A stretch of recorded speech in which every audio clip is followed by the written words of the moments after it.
Let's take a flock of birds. That would be dry active matter? Well, it's funny that you say it. It clearly isn't, right? Because it's in a fluid medium.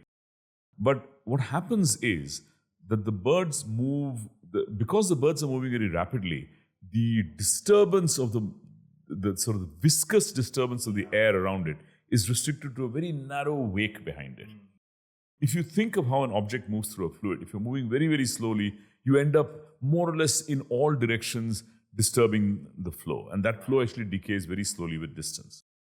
The faster you move, the more that region in which the dragging of the fluid by your body is important, the more that gets combed closer and closer to your body. If you swim very fast, all that viscosity physics is squeezed into a little wake.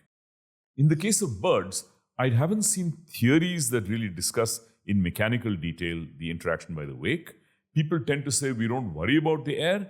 We just know that the birds have a preferred speed because of the balance between their flapping their wings and the drag with the air.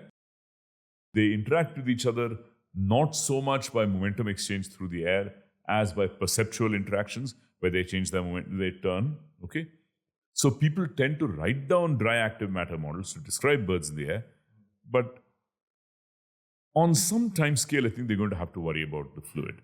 Certainly when you look at fish schools, fish also swim very fast, but either because the mass density of the water is much more than that of the air, the hydrodynamics, the inertial, this is all technical terms, inertial hydrodynamics of water is important for fish schools.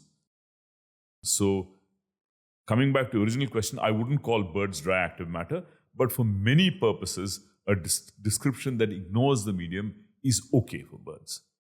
I don't know if it's okay for all purposes. I haven't looked.